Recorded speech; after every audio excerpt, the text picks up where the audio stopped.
नमस्कार दोस्तों, स्वागत है आपका study for public service commission में। जैसे कि आपको पता ही है कि हरियाणा पुलिस कांस्टेबल का नोटिफिकेशन निकल चुका है और इसके ऑनलाइन फॉर्म भी स्टार्ट हो चुके हैं। आई होप आपने फॉर्म फिलअप कर दिया होगा और जो नोटिफिकेशन में मेन पॉइंट्स हैं उनके बारे में मैंने डिटेल से वीडियो बना दी है, तो वो वीडियो आप ज़रूर देख लीजिएगा क्योंकि सारे डाउट्स उसके अंदर मैंने क्लियर कर दिए गए हैं कि किन बच्चों का सिलेक्शन हो सकता है, कितने बच्चों का जो फिज़िकल है उनके लिए बुलाया जाएगा। पहले फिज़िकल होगा, लिखित परीक्षा होगी, तो पहले यही बता देता हूँ मैं, पहले फिज़िकल लिया जाएगा। तो आप अपनी तैयारी लगातार करते रहें। हालांकि नोटिफिकेशन में अभी ऐसा कुछ नहीं बताया गया है कि कितने गुना बच्चों को फिजिकल के लिए बुलाया जाएगा, बट ये लिखा गया है जो लिखित परीक्षा होगी उसके लिए 4 गुना बच्चों को बुलाया जाएगा। तो ये इन सब से रिलेटेड जो भी आपके डाउट है, क्वेरी हैं, वो सारे मैंने उस वीडियो के अंदर बता दिए गए हैं। चैनल के ऊपर आपको मिल जाएगी हरियाणा पुलिस कंप्लीट डिटेल से आपको वीडियो मिल जाएगी चैनल के ऊपर। उसके अंदर सारे डाउट्स क्लियर कर दिए गए हैं नोटिफिकेशन के रिगार्डिंग। तो यहाँ पे मैं सिर्फ आपको स्टडी के रिलेटेड बताने वाला हूँ कि कैसे आप अपनी तैयारी कर सकते हैं, कैसे आप हरियाणा पुलिस के अंदर सिलेक्शन ले सकते हैं। तो नोटिफिकेशन के रिगार्डिंग जो भी डाउट है आप उस वीडियो से दूर कर लीजिएगा।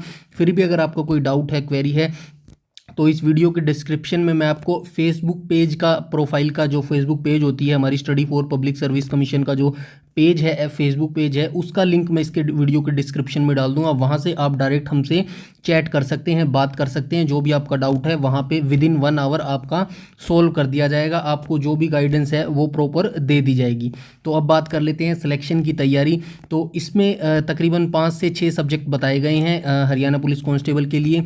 History, geography, polity, environment, agriculture, Haryana GK, computer science, ये सारे जो सब्जेक्ट रहने वाले हैं इनसे तकरीबन आपका 60 से 70 क्वेश्चन का 60 से 70 नंबर का पेपर आने वाला है। तो इसी के रिगार्डिंग हमने आज यानी कि 1 मार्च से ये सीरीज शुरू करने का फैसला लिया है। इस सीरीज को हम तब तक कंटिन्यू रखेंगे जब तक हरियाणा पुलिस कांस्टेबल का एग्ज़ाम नहीं लिया जाता। चाहे एग्ज़ाम कभी हो, आपका 2 महीने में हो जाए, 4 महीने में हो जाए, 6 महीने में हो जाए, या फिर 2025 तक चला जाए, कोई दिक्कत नहीं है। लगातार आपको तैयारी करवाई जाएगी।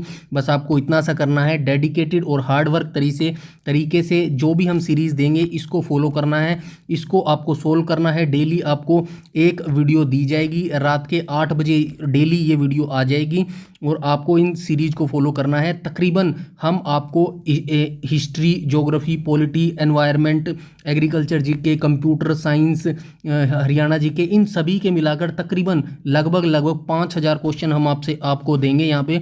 तो 5000 क्वेश्चन बहुत ज़्यादा हो जाते हैं। लोग इतना कंटेंट आपको पेड कोर्स में नहीं देंगे जितना हम यहाँ पे बिल्कुल फ्री में यूट्यूब पर देने वाले हैं।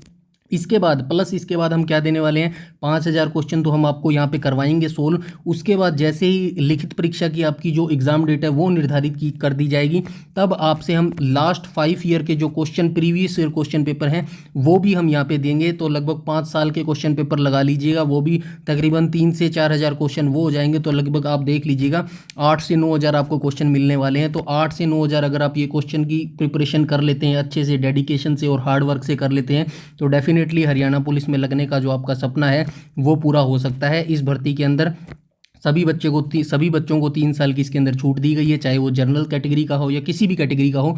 तो ये एक गोल्डन अपॉर्चुनिटी है उन बच्चों के लिए जिनकी एज जा चुकी थी, जिनको एज रिलैक्सेशन मिला है। तो वो बच्चे डेडिकेशन तरीके से अगर सिलेक्शन चाहते हैं, लास्ट चांस उनका है, तो डेडिकेशन तरीके से जो भी हम यहाँ पे प्लेलिस्ट या जो भी आपको प्रोवाइड करवाते हैं उसको डेडिकेटेड तरीके से आप फॉलो कीजिएगा, सोल्व करने की कोशिश कीजिएगा। यहाँ पे मैं जैसे क्वेश्चन बोलूँगा तो यहाँ पे भी आप उस क्वेश्चन को सोल्व करने की कोशिश कीजिएगा। कोई भी आपका डाउट है, क्वेरी है, आप हमसे चैट कर सकते हैं। फेसबुक की जो पेज है वो मैं डिस्क्रिप्शन के लिंक, वीडियो के लिंक में डाल दूंगा, वहाँ से आप हमसे चैट भी कर सकते हैं। तो इतना सारा मटेरियल आपको यहाँ पे बिल्कुल फ्री में मिलने वाला है। तो आप बिल्कुल बिना किसी देरी के चैनल को ज्वाइन कर लीजिएगा। कोई भी आपका डाउट है, क्वेरी है, आप कमेंट सेक्शन में कमेंट करके पूछ सकते हैं। तो चलिए स्टार्ट कर लेते हैं इस वीडियो को। यहाँ से हम स्टार्ट कर रहे हैं, प्राचीन भारत का इतिहास से स्टार्ट करते हैं। हर टॉपिक के हम यहाँ पे 500 टॉप 500 क्वेश्चन करवाएंगे। प्राचीन भारत के इतिहास के टॉप 500 करवाएंगे। उसके बाद बारी आएगी मध्यकालीन भारत के इतिहास की, उसके बाद बारी आएगी आधुनिक भारत के इतिहास की। ऐसे हर सब्जेक्ट के हम टॉप 500 क्वेश्चन करवाएंगे। आई होप तब तक इसकी एग्ज़ाम डेट आ जाएगी। अगर फिर भी नहीं आती है तो टेंशन लेने की कोई ज़रूरत नहीं है, इन क्वेश्चनों को आगे बढ़ा दिया जाएगा, 500 की जगह 1000 कर दिया जाएगा। बट उसकी आपको टेंशन लेने वाली बात नहीं है, कंटेंट आपको इतना प्रोवाइड करवा दिया जाएगा जितना आप सोच नहीं सकते। बस आपका काम है डेडिकेटली और हार्ड तरीके से इसको फॉलो करना और इसको अच्छे तरीके से रीड करना। तो यहाँ पे हम प्राचीन भारत का इतिहास स्टार्ट करने जा रहे हैं। डेली आपको रात को 8 बजे ये वीडियो मिल जाएगी। तो चलिए स्टार्ट कर लेते हैं प्राचीन भारत के इतिहास को।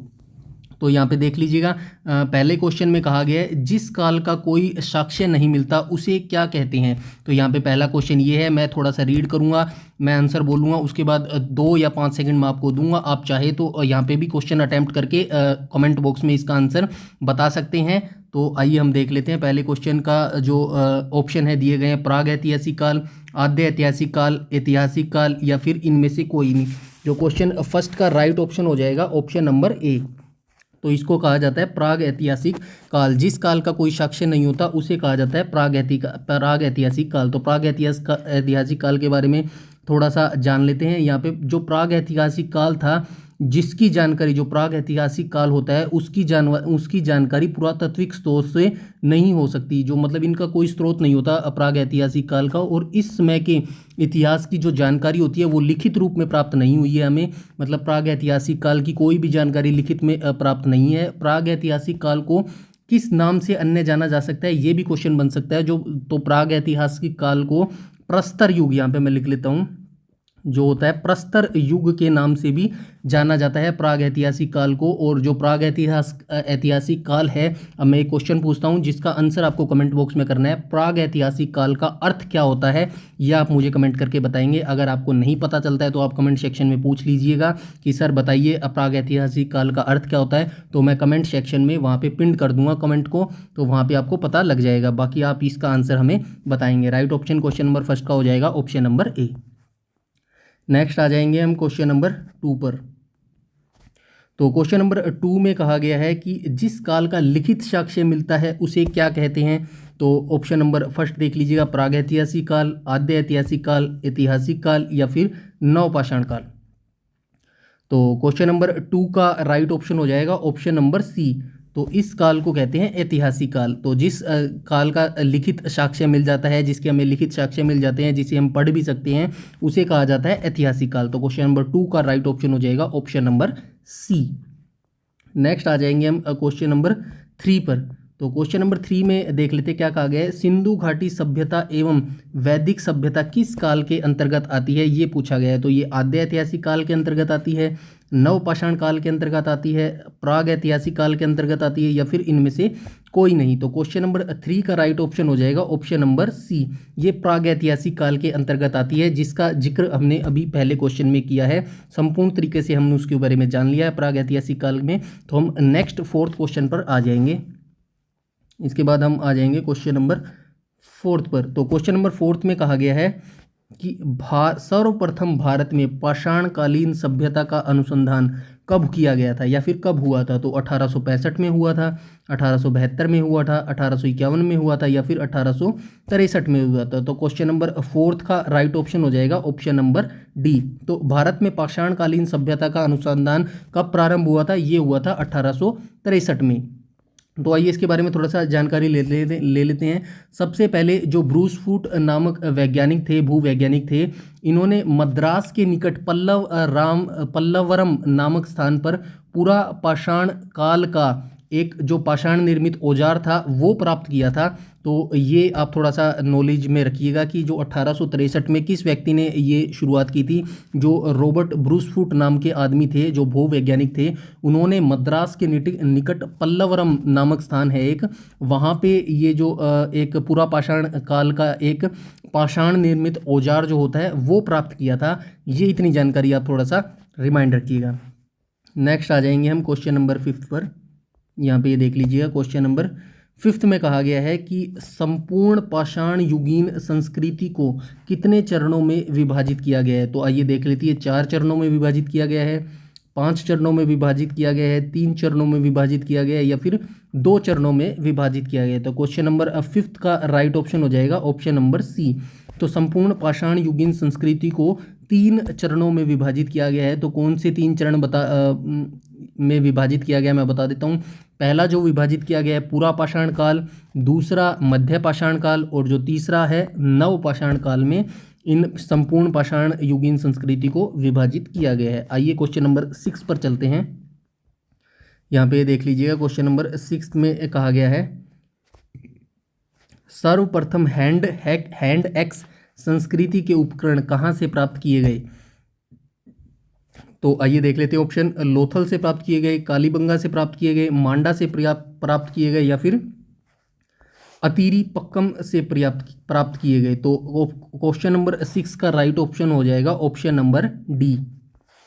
तो ये अतीरी पक्कम से प्राप्त किए गए थे हैंडेक्स के संस्कृति के उपकरण, जो अतीरी पक्कम जगह है वहाँ से प्राप्त किए गए थे। थोड़ा सा इसके बारे में जान लेते हैं। जो ये संस्कृति है, जो ये सर्वप्रथम जो हैंडेक्स संस्कृति है, जो इसके जो मुख्य उपकरण है ये हैंडेक्स जो उपकरण है ये इस संस्कृति का एक मुख्य उपकरण है, और इसे एशुलन संस्कृति के नाम से भी जाना जाता है। मैं यहाँ पे लिख देता हूँ एशुलन। जो ये हैंडेक्स संस्कृति है इसको एशुलन संस्कृति के नाम से भी जाना जाता है, और जो इसका मुख्य उपकरण है ये हैंडेक्स ही है। और इस संस्कृति के उपकरण सर्वप्रथम मद्रास के निकट अतीरी पक्कम से मिले हैं। जो ये अतीरी पक्कम जगह है, यहाँ पे ये देख लीजिएगा, ये एक पर्टिकुलर स्थान है। अगर आपसे डिस्ट्रिक्ट पूछे तो ये मद्रास के निकट है जगह, अतीरी पक्कम जगह। तो इतना आप यहाँ पे याद रखिएगा। नेक्स्ट हम आ जाएंगे क्वेश्चन नंबर 7 पर। यहाँ पे देख लीजिए, क्वेश्चन नंबर 7 में कहा गया है 1863 में किसने पल्लवरम नामक स्थान से पहला हैंडेक्स प्राप्त किया था। तो जेम्स प्रिंसेप ने किया था, रॉबर्ट ब्रूसफुट ने किया था, अलेक्जेंडर ने किया था, या फिर विलियम्स ने किया था। क्वेश्चन नंबर 7 का राइट ऑप्शन हो जाएगा ऑप्शन नंबर बी। ये रॉबर्ट ब्रूसफुट ने 1863 में पल्लवराम नामक स्थान से पहला हैंडेक्स प्राप्त किया था। तो ये आपको बताना है। और इस क्वेश्चन में मैं आपसे पूछना चाहूँगा जो पल्लवरम जगह है ये कहाँ पर है। यहाँ पे मैं लिख भी देता हूँ, पल्लवरम जगह है ये कहाँ पे है। आप मुझे इसका पर्टिकुलर बताएंगे कि ये कौन से डिस्ट्रिक्ट में है, भारत के किस डिस्ट्रिक्ट या फिर किस राज्य में है, ये आप मुझे कमेंट सेक्शन में कमेंट करके बताएंगे। नेक्स्ट आ जाएंगे हम क्वेश्चन नंबर 8 पर। तो यहाँ पे क्वेश्चन नंबर 8 को हम रीड कर लेंगे। जो फलकों की अधिकता के कारण किस काल को फलक संस्कृति भी कहा जाता है। प्रागैतिहासिक काल, आद्य ऐतिहासिक काल, मध्य पुरापाषाण काल, या फिर नवपाषाण काल।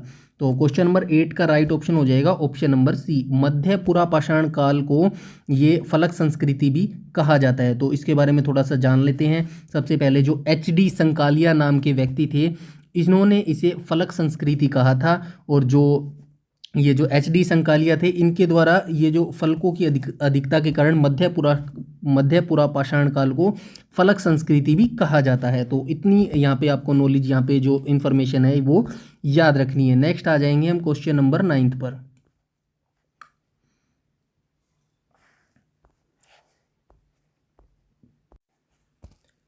क्वेश्चन नंबर 9 को हम देख लेते हैं। यहाँ पे क्वेश्चन नंबर 9 में पूछा गया है,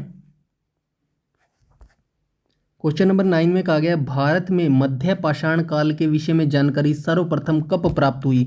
तो 1866 में प्राप्त हुई, 1872 में प्राप्त हुई, 1887 में प्राप्त हुई, या फिर 1867 में प्राप्त हुई। तो क्वेश्चन नंबर 9 का राइट ऑप्शन हो जाएगा ऑप्शन नंबर डी। ये 1867 में मध्य पाषाण काल के विषय में जानकारी सर्वप्रथम प्राप्त हुई थी भारत में। तो राइट ऑप्शन हो जाएगा क्वेश्चन नंबर 9 का ऑप्शन नंबर डी।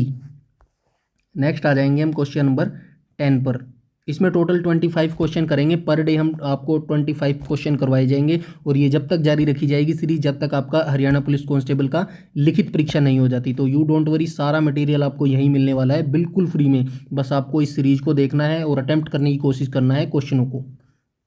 नेक्स्ट हम देख लेते हैं क्वेश्चन नंबर 10 को। तो क्वेश्चन नंबर 10 में कहा गया भारत में सर्वप्रथम मानव अस्थि पंजर किस काल से प्राप्त होने लगता है। जो मतलब अस्थि, जो कंकाल होते हैं, मानव के कंकाल होते हैं, वो कब से प्राप्त होने लगते हैं भारत में सर्वप्रथम, ये पूछा गया है। तो आइए ऑप्शनों को देख लेते हैं। प्रागैतिहासिक काल, मध्य पाषाण काल से, आद्य ऐतिहासिक काल से, या फिर मध्य पुरापाषाण काल से जो मानव के कंकाल हैं वो प्राप्त होने लगते हैं। तो क्वेश्चन 10 का राइट ऑप्शन हो जाएगा ऑप्शन नंबर बी। ये मध्य पाषाण काल से हमें प्राप्त होने लगते हैं मानव के जो हैं इसके अंदर कंकाल। तो नेक्स्ट आ जाएंगे हम क्वेश्चन नंबर 11 पर। इनमें इतनी जानकारी नहीं है बताने के लिए, इसीलिए मैं जिस भी क्वेश्चन में ज़रूरी होगा, जिसके बारे में क्वेश्चन की जानकारी आपको पता होनी चाहिए थोड़ी सी, इसीलिए उसी क्वेश्चन में आपको थोड़ी सी जानकारी दूंगा, अदरवाइज वीडियो काफ़ी लंबा हो जाएगा। इसीलिए मैं जितनी जानकारी आपको बतानी चाहिए उतनी ही मैं यहाँ पे आपको दे रहा हूँ। तो हम क्वेश्चन नंबर 11 को देख लेते हैं। यहाँ पे लंगनाज पूछा गया है।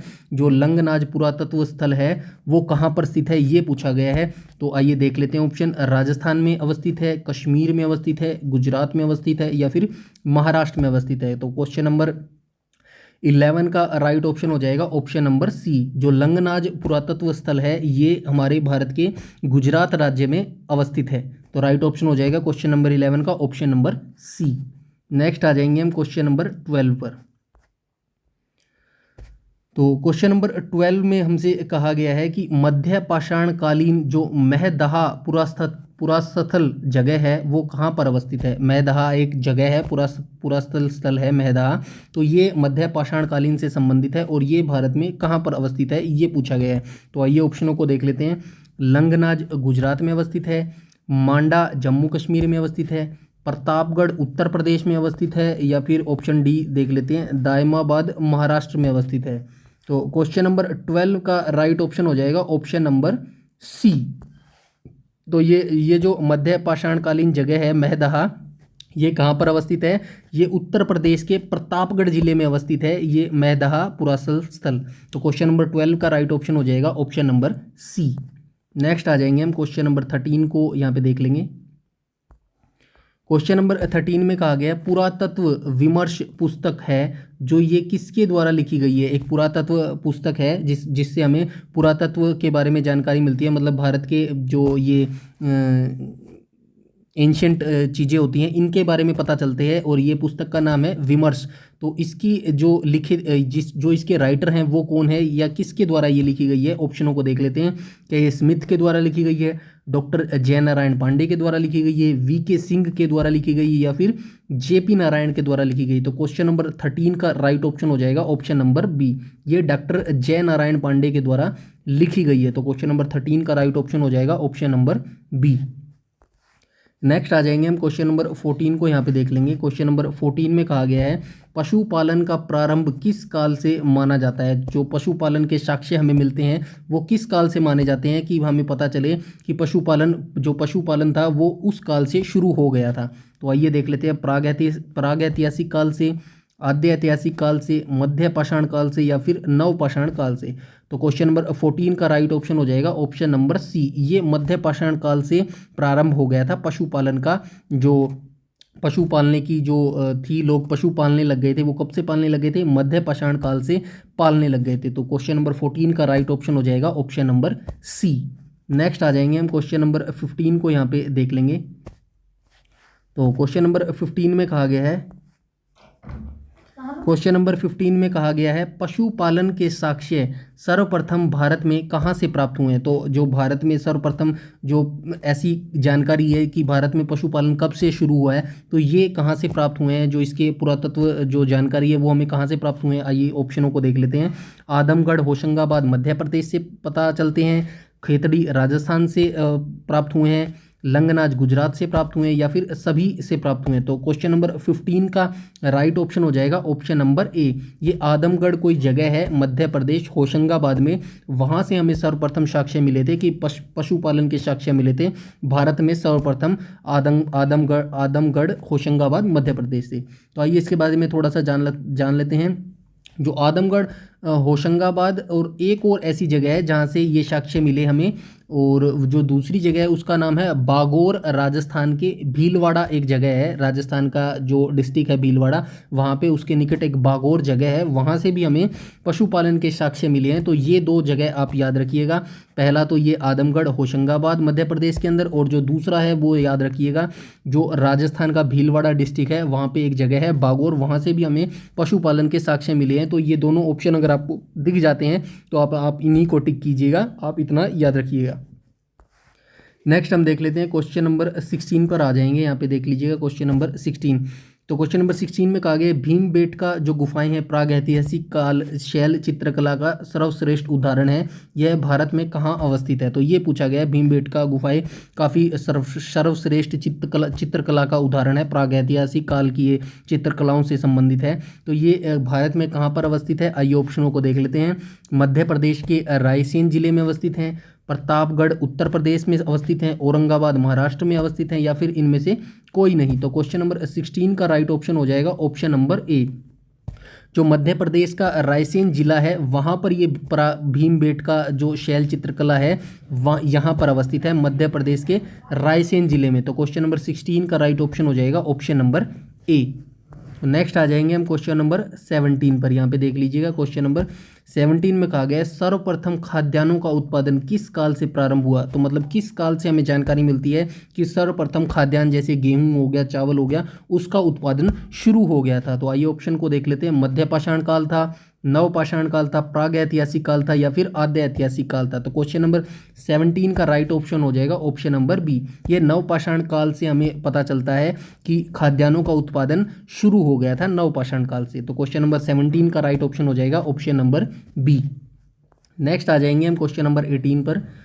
यहाँ पे देख लेते हैं क्वेश्चन नंबर 18 को। क्वेश्चन नंबर 18 में कहा गया भारतीय उपमहाद्वीप में प्राचीनतम कृषि साक्ष्य वाला स्थान कहाँ अवस्थित है।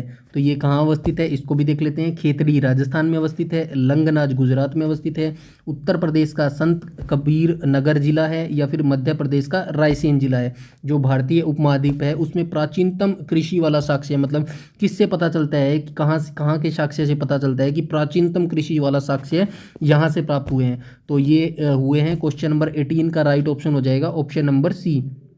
तो ये जो उत्तर प्रदेश का संत कबीर नगर जिला है वहाँ से हमें साक्ष्य प्राप्त होते हैं कि प्राचीनतम कृषि वाला साक्ष्य भारत के इस जिले से प्राप्त हुए हैं। तो क्वेश्चन नंबर 18 का राइट ऑप्शन हो जाएगा ऑप्शन नंबर सी। नेक्स्ट हम देख लेंगे क्वेश्चन नंबर 19 को। तो क्वेश्चन नंबर 19 में कहा गया मानव कंकाल के साथ कुत्ते का कंकाल कहाँ से प्राप्त हुआ है। मतलब ये पूछा गया है कि एक ऐसा कंकाल प्राप्त हुआ है, मतलब जो पुरातात्विक खोज करते रहते हैं उनको एक ऐसा कंकाल मिला है कि जो मानव है, जो व्यक्ति है, उसके साथ कुत्ते को भी दफनाया गया था और उनके कंकाल साथ में मिले हैं, मानव के साथ कुत्ते का कंकाल भी मिला है। तो यह जो कंकाल है वो कहाँ से मिला है, तो देख लेते हैं। लंगनाज गुजरात से मिला है, बुर्जहोम जम्मू कश्मीर से मिला है, मांडा जम्मू कश्मीर से मिला है, या फिर दायमाबाद महाराष्ट्र से मिला है। तो क्वेश्चन नंबर 19 का राइट ऑप्शन हो जाएगा ऑप्शन नंबर बी। ये बुर्जहोम जम्मू कश्मीर से हमें ऐसा कंकाल मिला है जिसमें मानव के साथ कुत्ते को भी दफनाया गया था, दोनों के वहाँ पे कंकाल मिले हैं। तो इतना आप यहाँ पे जानकारी रखिएगा। क्वेश्चन नंबर 19 का राइट ऑप्शन हो जाएगा ऑप्शन नंबर बी। नेक्स्ट आ जाएंगे हम क्वेश्चन नंबर 20 पर। तो क्वेश्चन नंबर 20 में कहा गया बुर्जहोम जो जगह है जम्मू कश्मीर में पुरातत्व की खोज डिप्टेरा एवं पीटरसन ने किस वर्ष की थी। मतलब जो बुर्जहोम स्थान है जम्मू कश्मीर के अंदर, पुरातत्व स्थल है ये, इसकी खोज किसने की थी। पहली बात तो यही याद रखिएगा, डिप्टेरा एवं पीटरसन ने ये खोज की थी बुर्जहोम की, और ये बुर्जहोम कहाँ पर है, जम्मू कश्मीर के अंदर है। ठीक है, अब ये पूछा गया क्वेश्चन के अंदर कि इसकी खोज कब की गई थी। तो आइए ऑप्शनों को देख लेते हैं। 1925 में की गई थी, 1936 में की गई थी, 1938 में की गई थी, या फिर 1935 में की गई थी। तो क्वेश्चन नंबर 20 का राइट ऑप्शन हो जाएगा ऑप्शन नंबर डी। ये 1935 में खोज की गई थी, डिप्टेरा एवं पीटरसन के द्वारा बुर्जहोम पुरातत्व स्थल की खोज की थी 1935 में। तो क्वेश्चन नंबर 20 का राइट ऑप्शन हो जाएगा ऑप्शन नंबर डी।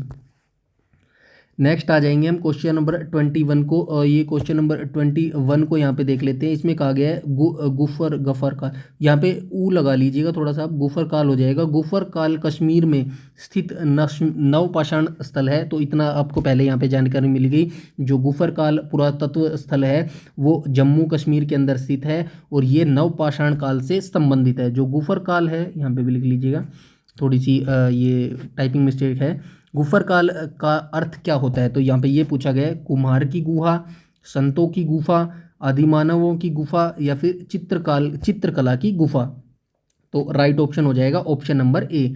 जो गुफर काल का अर्थ होता है कुम्हार की गुफा। तो इतनी आप जानकारी रखिएगा। जो ये गुफर काल है ये जम्मू कश्मीर में स्थित है और ये नवपाषाण स्थल से संबंधित है, मतलब नवपाषाण काल से संबंधित है। इतनी जानकारी आप याद रखिएगा। नेक्स्ट आ जाएंगे हम क्वेश्चन नंबर 22 पर। तो क्वेश्चन नंबर 22 में कहा गया है यहाँ पे नवपाषाणकालीन स्थल से राख के टीले कहाँ से प्राप्त हुए हैं? जो राख के टीले हैं वो नवपाषाण काल से संबंध रखते हैं और ये ऐसे टीले हमें कहाँ से प्राप्त हुए हैं? तो आइए ऑप्शनों को देख लेते हैं। मांडा के जम्मू कश्मीर से प्राप्त हुए हैं, दायमाबाद महाराष्ट्र से प्राप्त हुए हैं, लंगनाज गुजरात से प्राप्त हुए हैं, या फिर मैसूर का वेल्लारी जनपद से प्राप्त हुए हैं। तो क्वेश्चन नंबर 22 का राइट ऑप्शन हो जाएगा ऑप्शन नंबर डी। तो ये हमें कहाँ से प्राप्त हुए हैं? मैसूर का वेलारी जनपद से प्राप्त हुए हैं। तो ये हो गया एक प्रकार का स्थान। तो कोई आपसे पूछेगा कि नवपाषाण कालीन जो राख के टीले हमें कहाँ से मिले हैं, वो हुए हमारे मैसूर का वेलारी जनपद है, वहाँ से प्राप्त हुए हैं। आप मुझे इस क्वेश्चन में इतनी जानकारी फाइंड करके बताएंगे कमेंट सेक्शन में। जो मैसूर का वेलारी जनपद है उसके अंदर पर्टिकुलर स्थान आपको बताना है कि पर्टिकुलर स्थान यहाँ से ये हमें जो राख के टीले हैं वो प्राप्त हुए हैं। पर्टिकुलर स्थान आपको मुझे फाइंड करके कमेंट सेक्शन में बताना है। इतना आप ये मुझे फाइंड करके बताएंगे। अगर आपको नहीं पता चल रहा कोई दिक्कत नहीं है, आप कमेंट सेक्शन में पूछिएगा मुझसे कि क्वेश्चन नंबर 22 का जो पर्टिकुलर स्थान है वो क्या रहने वाला है, तो मैं आपके कमेंट के नीचे रिप्लाई कर दूंगा कि ऐसा उस स्थान का पर्टिकुलर स्थान का नाम क्या रहने वाला है। तो क्वेश्चन नंबर 22 का राइट ऑप्शन हो जाएगा ऑप्शन नंबर डी।